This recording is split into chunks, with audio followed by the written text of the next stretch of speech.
Hello gamers and welcome back. I'm Rob, of course, or Warshak if you want to call me by my in-game name, and we're going to be doing a deck guide on the Demon Handlock deck, a deck that I've been brewing up, or not brewing up, but working on for a while now. I've been modifying the deck, trying to test it out as much as possible to find like some refined list that fits in this meta that actually works out well against both Aggro and Jade Druid, with Jade Druid being like one of the major focuses because Druid as a class right now is very, very volatile, and if you don't tech your deck against Jades or just the Druid class in total, you're just going to get fucking Stomwinglered and Womstomblered all the way down to a whole bunch of losses, and that just feels bad. So this deck, I does well against Jade, does well against Aggro, and just all around for the most part, pretty solid deck. So with that, for those of you unfamiliar with how we do our deck guides, I'm going to talk about the deck, why I have what I have in it. From there, we're going to go into some ranked games, play the deck. I'm going to explain the thought process behind each and every one of my turns, why I do what I do, and then from there, you guys should be able to play the deck and kind of see where I was going with it all. So with that, let's talk about the deck and why I've got what I've got. Blood Mage. A lot of questions behind Blood Mage. Rob, why don't you play 2 Tainted Zealots, and why not, you know, why do you play the Blood Mage instead of 2 Tainted? The reason Blood Mage is the fact that it draws you a card. Handlock has always been known for a deck that taps a lot in the early game, and then from the tapping, you have lots of cards in your hand, so when you drop Mountain Giant, you only pay 3 or 4 mana. You play Twilight Drake, and it's a 4/10, 4/9, 4/8, wherever the case may be. Having more cards in your hand gives you more the ability to kind of pick and choose how you want to play out your turns, and it kind of gives you options, right? Like if you have more options, hopefully you can make a better play, and you can start aligning, you know, turns that haven't happened yet with turns that are happening now, so you can get an ultimate game plan and in the end beat your opponent even better than not having as many cards, right? So Blood Mage goes behind the draw a card, but you can easily, if you know, Blood Mage is legendary, you don't have it, put in 2 Zealots and you're fine. Defile, this card is, you have to have it. The card is so good. When we play the games, you're gonna see how good this card is. No matter if we play Control or Aggro, people have no idea how to play around cards that say, deal 1 damage to a minion, if it dies, do it again. So you'll see players play minions that have 1 attack, 2 HP, 3 HP, 4 HP, all the way up to like 6 HP, and they'll even trade. So like the trades work out for Defile. Like people are just dumb in general. So Defile is fantastic, and you'll be able to get tons of good Defiles if you know how to line the card up correctly. Doomsayer, this is how we kind of nullify the early game. They end up overextending, you know, the first 1 or 2 turns you play Doomsayer, they only have 4 or 5 damage. They can't deal with it. They almost concede on the spot. If they don't concede, you're in a pretty good position the remainder of the match, because they've, you know, used a large quantity of their resources before, you know, anything really happened. Drain Soul, the fact that we're able to do 2 damage and heal for 2 is what makes this so good. If this only did damage, it'd be horrible, but the fact that it heals you makes it so you can't go face with it. It sucks that you can't go face with Drain Soul, but it is what it is. If you could go face with it, it'd be broken as shit. And the fact that your Blood Mage and your Zealot work with this card, so it actually will do 3 damage and heal you for 3 when those cards are out, is pretty nice. And then also, again, helps against Aggro, helps against whatever in the late game, because you can combo that with your Gul'dan hero power. And for basically 4 mana, you can deal 5 damage and heal yourself for, you know, up to 5. Zealot, we kind of went over that card. Very similar to Blood Mage, has similar effects. And besides the Divine, okay. So Blood Mage draws, Zealot gives you Divine Shield. The Divine Shield is good because you can go Zealot into Defile. Defile does 2 damage. And then if another card died, then Zealot's shield goes away. It does 2 damage again. Zealot dies, and then it does 1 damage. So if you kill the creature the first round of Defile, you're doing 5 damage with a 2 mana card that required a 2 mana setup through a minion. So it's a really good field clear, and you actually take no damage from it because it's not a Hellfire. Gluttonous Ooze, or Gluttonous Ooze. This is for your people who play Medivh, or if you're going against a Pirate Warrior, it's really nice. And there's a lot of Paladins out there, especially a lot of Murloc Paladins. They play Tyrion, they play, what is it called? Rallying Blade, True Silver Champion, whatever the fuck they play. You get rid of it, gain armor, feel good, man. Shadow Bolt's just a good card in general. 3 mana, deal 4 damage, plus you have Blood Mage Zealot, does 5, and kills a lot of good high power minions out there, like Fandral, if you want to get rid of those guys. Blast Crystal Potions on a unusual card. You're like, Rob, you already played 2 Siphon Souls, you played 2 Twisting Nethers, is Blast Crystal Person necessary? No, it's not necessary in the deck, but I feel like having an extra removal is always nice. Whether you're playing it on, you know, some Druid fucking Innervate coined Hydra or Innervate coined Hydra, whatever the case may be, having an oh shit button for a big minion in the early game, whether it's a Frothing Berserker, a Hydra, whatever the case may be, being able to kill it's nice. I found this card really useful even in the late game because you have 10 mana. You know, you use Blast Crystal Potion, you go down to 9, the next turn you're back to 10. So it didn't actually do anything, and it costs 4 mana to get rid of a minion, so it's pretty good. Faceless Shamble is absolutely a staple in the deck in my opinion. Playing this card on a Mountain Giant is like the most ideal thing, but if you're playing against a Priest, obviously maybe Twilight Drake is better because 4 attack minions are their like sworn enemy. Being able to make a taunt with, like, you know, you play Twilight Drake, which is a 4/8. You know, most aggro decks ignore a 4/8 because they're just like, well, fuck it. I'm not going to attack that. It only has 4 attack. But then you face a Shambler it, and now you have a 4/8 taunt in their way. And now they have to deal with a Twilight Drake, so they know you probably have another Shambler, and they have to deal with the Shambler.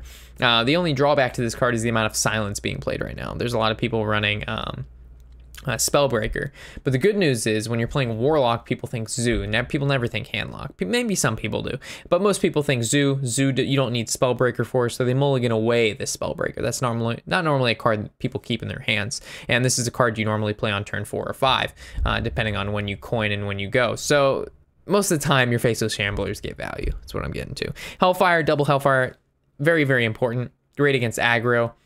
It's just good. It's a good card in general. Twilight Drake, 2 of these guys for sure. This is like your meat stick of the curve, right? You want to play your Giants and you want to play your Twilight Drakes on 4 or on 5. If you have the choice between a Giant and a Drake, depending on who you're going against, if you're going against a Priest, maybe Twilight Drake is a little bit better for you because it can't get removed. But for more times than not, playing the Giant out first, even if like you're playing against a Priest and then you play the Giant and they remove it, they spent their whole turn removing it, and then you can just follow up with the Drake, right? Because if they don't remove the Giant, then that's an 8/8 that you can attack in their creatures or their face.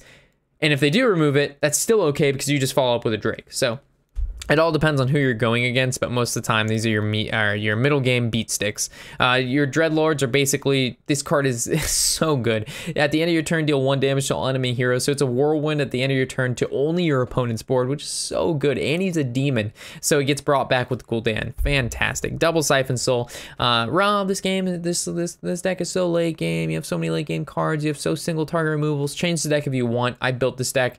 I've spent a lot of time with this deck, guys. I've played this deck for many of hours, and I want to say hundreds of games, and this is the list I've come up with, and this is the list that works. If you don't like it, you're more than welcome to change it, but Double Siphon Soul heals you for 3, single target removal, get rid of whatever the fuck you feel like is a really nice card, plus you heal for 3. Fantastic. Geist, tons of Druids out there, tons of, I don't want to say tons of rogues, but this card works against Priests pretty well. Inner Fire, Power Word Shield. Works against Jade Druids, of course, Jade Idol. Works against Rogues, Hallucination. So this card has multiple uses. Again, you're sacrificing a decent amount by playing it, but at the same time, you have other cards in the deck that make up for this. You know, you have Twisting Nether, Hellfires, Twilight Drakes, Mountain Giants. So there's so much removal in this deck and so many powerful minions that you're kind of allowed to have a couple spots that you can play tech cards where you feel like they fit into the meta. And of course, Geist fits pretty well into the meta. And if I can get a 10% advantage against, you know, Jade Druid with 40% of my games being Jade Druid, I'm going to take that 10% 40% of the time. You know what I'm saying? For just one card. So I know it's not the best card, and if you don't want to play it, you don't have to. Trust me, there's better cards to be played. Yeah, there is, but on the meta right now, Geist is alright. Abyssal Enforcer is your Hellfire built into a creature. Good card. I only want to run 1 because again, you take a lot of damage through tapping, you take a lot of damage through early game if you can't deny their creatures, and then you take a lot of damage just in general through, you know, first of all, you run 2 other Hellfires. And Warlock is, you know, one of those classes that really takes a beating in the early game, but makes up for it in the late game. So 1 Enforcer I found is just plenty. Double Twisting Nether. I found that, like, instead of running 2 Enforcers and 1 Nether, that nobody plays around the second Nether ever. Like, they see 1 Twisting Nether and they're like, I'm gonna go fucking retarded on the board right now. And they play like 5 minions and then you Twisting Nether again, and then they're like, oh, Yeah, I probably should have watched out for that. And then they just cry. So with that, I run double Nether because first of all, no one plays around it, and it's just a really solid card. Again, I like cards that are just good, period, and Twisting Nether is just a card that's good, period. Granted, it's not the best versus aggro, but like we've said, we've had we're probably going to face more aggro than not when we go over our deck guide, and you're going to see that this deck performs most of the time very well against aggro, and if it doesn't, it's because we drew very poorly. So with that, moving down to this, there's going to be some questions. Rob, Lord Draxus, and Gul'dan, you're fucking crazy.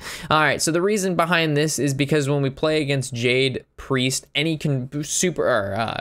control Paladin, Ramp, Druid, whatever, super late game control deck that has huge minions, and we have to repetitively deal with giant minions, Twisting Nether, Siphon Soul, and Blast Crystal Potion are great, and they'll take you really far, but where's the finisher? If you're giant, you only have 4 really giant cards in this deck, which is Twilight Drake and Giant, and then your Shamblers are nice, but I like to have other things that win. So if we're waiting for the whole game for one Gul'dan in our deck that's in the bottom 8 cards of my deck, that just feels like a shitty fucking game, and it's happened more times than not where I'm sitting there just tapping, and I can't find fucking Gul'dan, and I lose the game because I can't find one card in my deck because they've been able to deal with everything else. So I'm like, all right, well, what happens if I put Jiraxis in the deck, which is a good card? It's like basically having 2 DKs, right?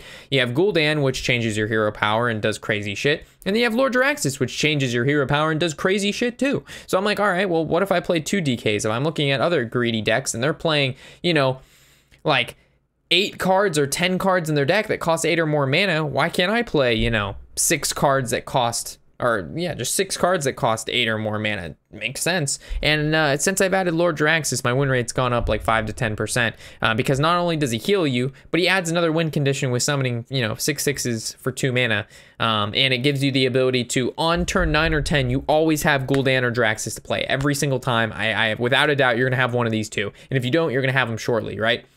So the only problem comes with when you're mulligan and you happen to get, you know, giant Blood Reaver Gul'dan or Draxus Twisting Nether. Those games happen. It's a card game.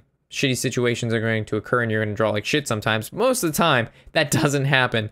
And just having 2 late game ultimate win conditions is really sick. So that's why there's Lord Jiraxis and Blood Reaver. And then the Giant, again, same reason we have the Twilight Drake. These are your mid-game big dick swingers. They're huge cards that your opponent, for the most part, can't deal with on turn 4 or 5. And if they can, you've got more to follow up. And there's so much removal in the deck that even if they do kill your Giants, that's fine. You can deal with their board until you can summon a Jiraxis or a Gul'dan, and then your opponent just can't deal with those because the hero powers are too powerful. So with that, let's head into some ranked games. I can show you the deck and kind of these cards in action so you can kind of see what I'm talking about. All right, guys, so heading into our first game here, we're playing against a Druid. We don't know if it's aggro, we don't know if it's Jade, but ideally this is not a bad opening hand versus, I guess Defile and Doomsayer are more oriented versus aggro. So I think I'm gonna hold both these because aggro seems to be exceedingly popular tonight. Twilight Drake is really good if it is Jade. He's holding 2 cards on the left-hand side of his hand. We've had some really shitty luck tonight, guys. I think I've lost like 8 games in a row with a variety of different decks. I was like, fuck this, I'm just gonna do deck guides and put my try-hard panties on and pull off some wins. But we were just playing some other fun decks and we were just getting fucking toaster strudled. It was not fun. So ideally we can turn that luck around when we put our try-hard panties on and do a deck guide. So I think this is gonna be a Doomsayer kind of turn, you know what I'm saying? We could tap and be greedy and hopefully he can't kill it, but if we go Doomsayer, that gives us a free turn to play the Gluttonous Ooze, and that's not bad. So I think I'm just gonna go with the Doomsayer here. I guess theoretically he could like coin Savage Roar and get around it, but then we still have the option to Defile, so I think we're all right. Most of the time we're always scared to have the Doomsayer trigger, but I think in this situation he doesn't have enough on the board that he would want to preserve it. Cool, so we could either tap or Gluttonous Ooze. I think getting on the board is more important than actually tapping in this particular matchup, given the that we know he's aggro.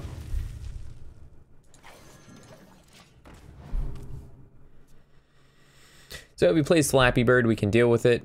If he plays the Hydra, we cannot. Innervate Hydra is always a real threat here. I fucking hate that card.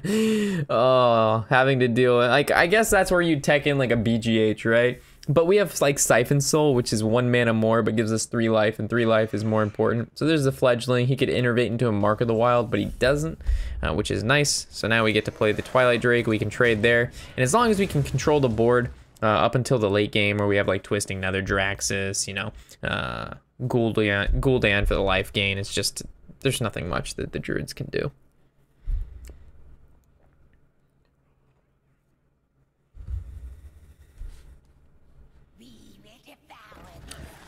It's interesting that he didn't go with the poisonous one. Yeah, I don't know why you would not go with the poisonous one.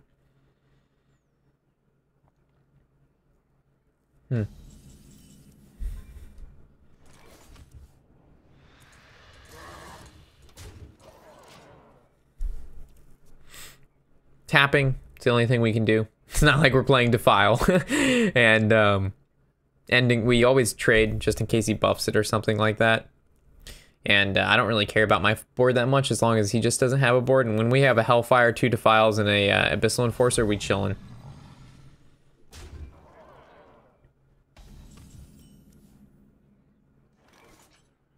We could tap in Hellfire. We also could Zealot and Defile. I think Zealot and Defile is actually better. So tap. Zealot, Defile.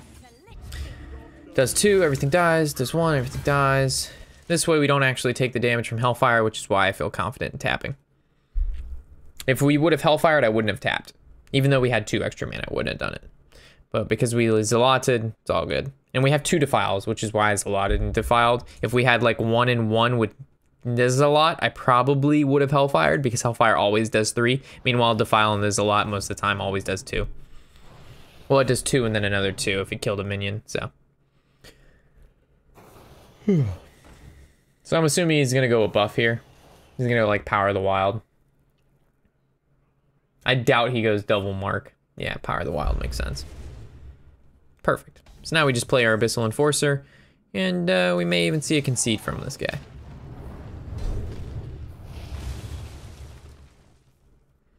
He has 5 cards left. Maybe not. Maybe he has another living man in his hand. He's got some, like, he plays a late game of Ultimate Infestation, right? Like a surprise attack. Oh man, would that be scary. Mark. Okay, so it's now 4/4. We can deal with this. No big deal. Shadow Bolt does a fantastic job. We can even Dreadlord in the same turn. Power of the Wild for a 3/2. Eh, it's whatever. I don't really care about that either.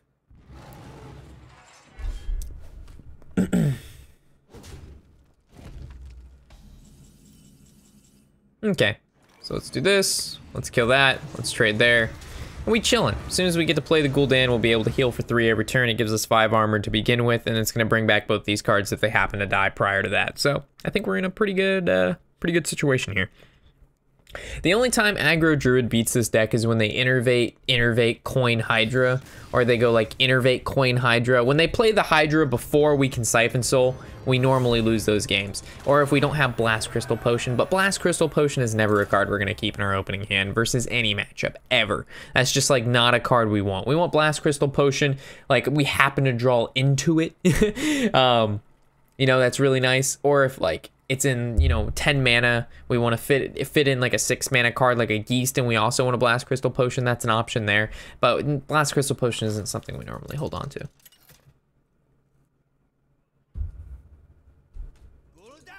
All right, so it's another Druid. I guess again I can mulligan to as if it is a aggro, which I think I'm gonna do. So I'm gonna actually get rid of all of this, and we're gonna look for Doomsayers, Hellfires, stuff of that nature. Defiles are good. So Blast Crystal Potion again, we happen to get it. It's not like I wanted it. So if he happens to Hydra and we have Blast Crystal, you know, it's not the worst case scenario. But even if you Blast Crystal a Hydra, still it's kind of sketch, because they still have other cards on the board, most likely that they're attacking you with.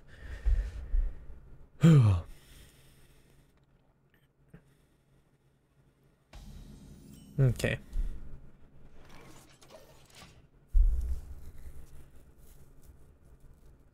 I'd prefer to go against aggro, because when you go against Jade, the games are like 25 minutes long. They normally fatigue themselves. It is Jade. Okay. So there's the first Jade idol. The second one he'll push back in his deck, and at that time we're gonna hope to draw Geist before he starts playing the second Jade idols. So this is gonna be a long game, guys. Buckle up. Coin, Jade Blossom. Always a surprise. Never. We would have never guessed.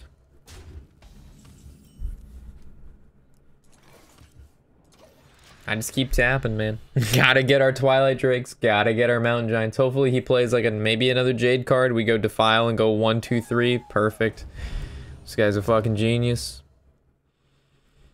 Like, I don't understand, like, if... whatever, man. Whatever, man. Good thing with his deck, it doesn't really take much brain, man. You play Jade after Jade after Jade after Jade, and if you win, you win, and if you lose, you lose. The next game, you just Jade after Jade after Jade after Jade. You just keep Jading. So it's IR Jade Behemoth. I guess it could be Malfurion, but, you know, innervating out Malfurion, that's kind of that's a weird play. So I guess he has to have a 6-drop after this, right? He made 2 Spoders. That's really cute. It's actually the good play. Most people will go for the taunts. The Spoder is the correct play, to be honest. This is really tough for me now because I wanted to play the Giant, but unfortunately we cannot. So we can either Hellfire this, or we could Drain Soul, Drain Soul. His Jades are already 3s, so I think the Hellfire is actually the better play.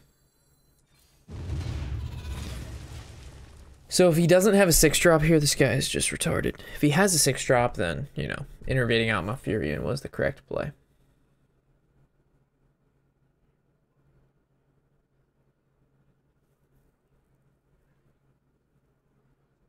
If you just Hero Power, man, you're... Oh, Jesus. Yeah. I don't know why that was, like, pretty difficult for you to figure out. Alright, so... Giant happens every time. Shadow Bolt to 4/4. Try to take off as much damage on the board as possible. Ideally, he can't kill our Molten Giant with like a BGH. I've seen a lot of Druids running BGH.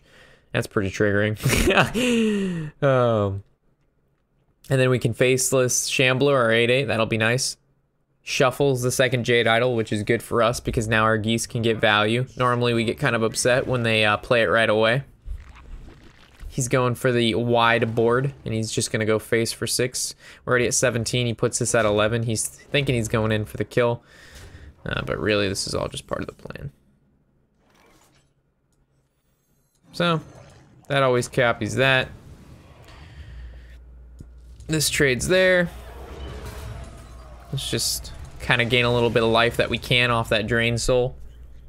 It's a little extra damage we need to cape. If we take that, if we keep that 2 around, he can attack, Hero Power, attack. Now it takes an extra spell. He still hasn't ramped up to Ultimate Infestation, which is really nice. The fact that this Druid hasn't been able to basically go balls to the walls, Cowgirl, is a pretty awesome thing. Most of the time by now, they've done very dirty things to me. Very dirty things. We're going face for 8. We want to put down as much pressure as we can. We're pushing lethal next turn.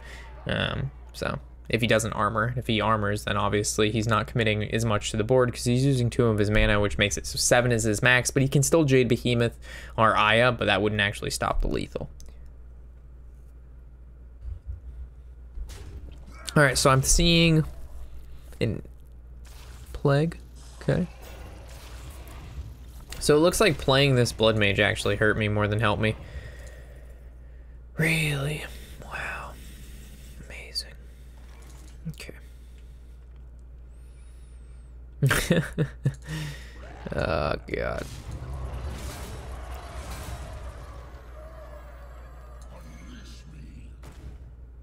Do I tap, man?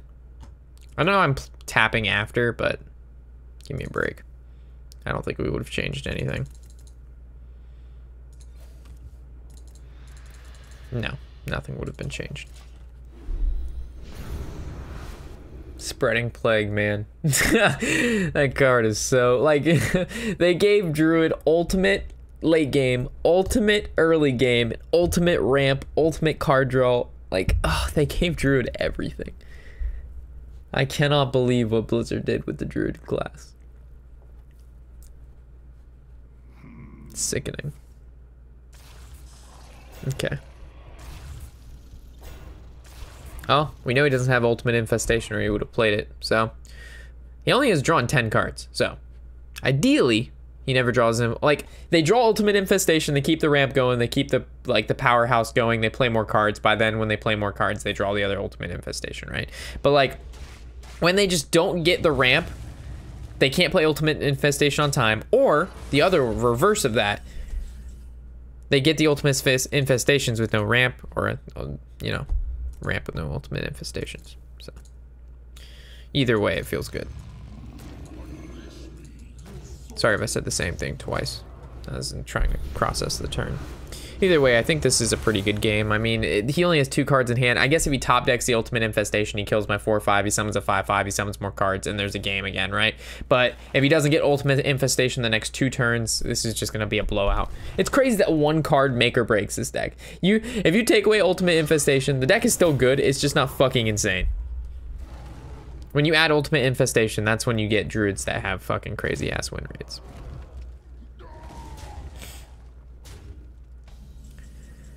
Okay, so how do we want to do this?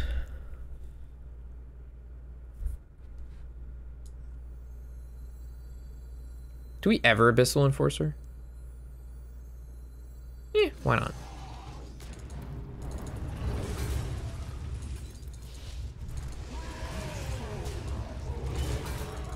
I feel like we could have had lethal somewhere in there. I feel like we definitely could have had lethal somewhere in there, guys. I'm sorry if I missed it. But I still think we win. Pretty sure we still win. Well, he actually killed himself. It feels good that Handlock is still a pretty good deck, though. Like, it's... Well, not still a pretty good deck. That Handlock has turned into a decent deck to play on ladder. Like, Handlock sucked before. Or, this is Demon Handlock more than just Handlock, but you know what I mean. Okay, Shaman. This is a good matchup. I wanted to see a different deck besides Druid. So we saw Aggro Druid, we saw Jade Druid, and now if we can see Shaman and beat Shaman, we kind of get the array of decks. I'm going to keep Defile for sure. This is going to be Pokemon Shaman, which is the same thing as Evolve Shaman. A lot of questions. Rob, what is this Pokemon Shaman? I don't know. Well, what do Pokemon do? They evolve. So what is Evolve Shaman? It's Pokemon Shaman. Come on, guys. It's fun. It's interactive. We tap, bring it on back every time. So the main thing in this particular matchup that we're weak to is Bloodlust. Like, if he gets a big board, we can't deal with it. He Bloodlusts, he wins. That's just how it works out. But if he ever Hero Powers in here, the totem generates a 1/1. The totem is itself a 3. Oh, man. So this is our worst fear, right? Is when they can play no 2 HP cards. That's our worst fear.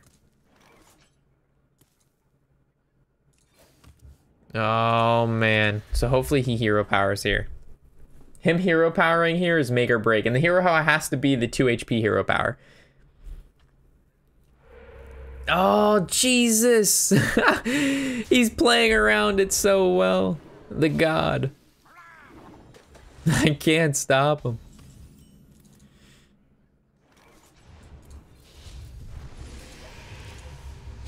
We have to kill the Flame Tongue because that's where the damage is coming from. This is actually, so now he's gonna Hero Power, and I swear to God, if he rolls Healing Totem, I'm gonna be so mad. All right, thank God. So now we can drop the Dreadlord, and the Dreadlord's gonna deal with these cards quite nicely. The problem is our life total is so low already. It's really, really bad. Ooh, that's really, really good. So Defile kills this, brings down the Nat. Oh, man. So, we kill... I think this is better. Basically kills the same shit. Like, if we had a 4-mana card, or a 3-mana card to play, like an Ooze, I would probably play that. But leaving the Spell Power Totem alive is bad, because now we can Jade Lightning. I don't know. But at the same time, now if he plays like a 2 HP totem, all right, this is fine. Now he can defile.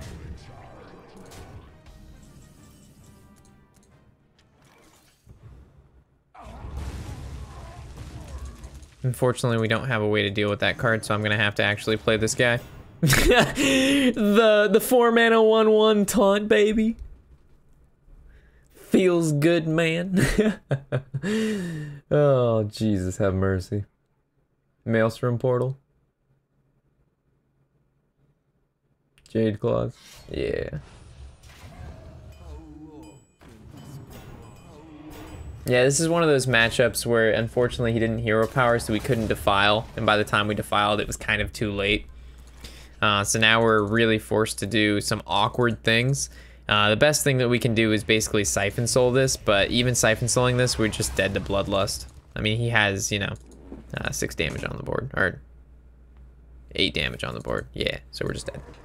Like I said, we weren't able to deal with it, deal with his early game. I kind of chalk that up to drawing double Faceless, double Nether, you know, a Geist and a Jaraxxus. Like those are not the cards we're looking for. We're looking for Twilight Drakes, Hellfires, you know, our Drain Souls, our Doomsayers, stuff like that. Especially against his particular deck, him not hero powering, just having the 3 HP totems and only generating 1/1s, it made our defile really bad, which means I wish I would have held the Blood Mage, but it is what it is. Most of the time they don't have the 3 totems. Like he played the Primal Fin, the Flame Tongue, and the Mana Tide, and never hero powered once. So that's not most of the time how that matchup plays out. I mean, given, you know, playing hundreds and hundreds of games, that's pretty unlikely. Paladin, this is going to be a Murloc Paladin. So that's another good one that I wanted to show you guys. So we keep Doomsayer for shizzle. Now the question is, do we keep the Giant or not? Knowing that he's aggro, probably not. Defile's a good one. Siphon Soul's not a bad one. Dreadlord's pretty good on curve, but again, that's a little bit down the road depending on if this Doomsayer ticks. I want to draw Gluttonous Ooze. It's one of the cards I want. Shadow Bolt, stuff like that. Twilight Drakes. Maybe another Doomsayer if we're lucky. So we won 2, we lost 1 to the Shaman due to, in my opinion, pretty bad draws. Tidecaller. So what I've learned, guys, is that coining the Doomsayer here is the appropriate play. Every time I hold the Doomsayer, I lose. So every single time I've held the Doomsayer and waited till turn 2 to play it, he's somehow managed to have 7 damage. I don't know how. I don't know how, guys. I know it seems like coining Doomsayer is like, are you fucking kidding me? Do I have to do this? It really does seem like you do have to do it, man. It just really sucks. Every time they've got Rock Pool into War Leader, and then by then you're bamboozled. You're screwed. So hopefully he like Rallying Blades. He like sits there and Rallying Blades and does nothing. Okay, so 2 1-drops. Nothing crazy. Blood Mage is good. I don't think I really do anything here. I think I just tap again. Next turn, if he does anything, I feel like a Defile is coming. So we go Blood Mage, Defile. It's going to do 2 Blood Mage dies. It does 1 to everything else. Oh, never mind. He buffed it. That's unfortunate. That is, in fact, unfortunate. Oh, man. We could Gluttonous Ooze to kill it, and then he double trades. Or I go Giant, which is the only time I'm going to be able to play the Giant. And he's probably going to Kings one of these 2/2s, trade, and then nothing's going to die, and he's going to be able to buff his board. Other case scenario. So Blood Mage. Jesus. Oh, this is perfect. We're defiling the fuck out of this board. We're defiling the fuck out of this board.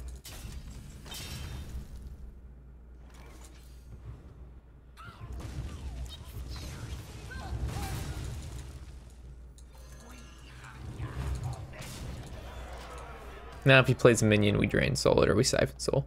Yeah, I don't think he's going to have 11 burst from hand on turn 6.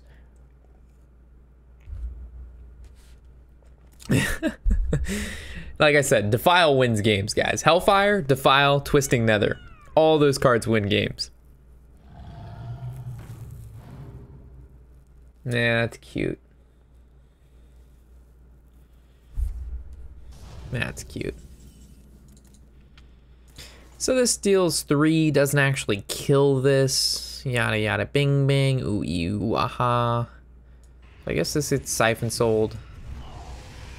This gets traded. Maybe we should have traded first to see what we draw. Doesn't really matter. Can tell you we're gonna be siphon souling that. We have 2 in hand and a blast crystal potion and a nether. There's never gonna be a time in this game any longer this guy's gonna play something, and if we don't like it, we're gonna be able to get rid of it. Like there's never gonna be a time this guy's gonna be like, yeah, I'm gonna play. Oh Jesus, mother of God. These are the players, man. These are the players. Okay, so how do we want to deal with this particular board state? Again, I really don't like this card, so I'm gonna casually get rid of it. I really don't like this card having Divine Shield. So, well, we could go face. It's okay. But then we're probably going to have to Blast Crystal this. Well, alright. He's going to Bone Mare that card, right? So it's going to turn into a 5-5. If it turns into a 5-5 with the Divine Shield, he's going to trade into our 3-3. And then we're just going to Twisting Nether. So going face is the best play. Because if we attack into this, it's just going to damage this. He's still... And then at that point, he might even just go face with the 5, right? He's not? Alright, best case scenario, he didn't do shit. I was thinking Bone Mare. He didn't have Bone Mare. Regardless, we still have Nether if we need it. Anyway, we can still even Destricable. We can just trade here and just go Dreadlord. Kills most of his board, no problem. We even could trade here and then just Abyssal Enforcer, which is cool too, but it kind of damages me. I don't know how much I like that. Yeah, I like him having a clean board. I don't want him to have shit.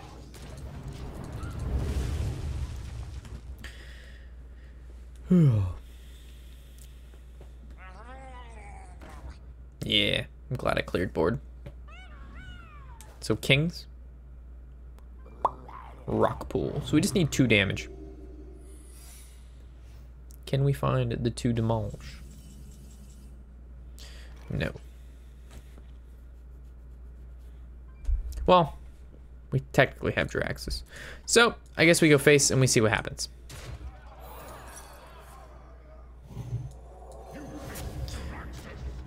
The reason I wanted to attack face first, I'm like, Rob, why didn't you attack face with Draxus first to check for eye for an eye?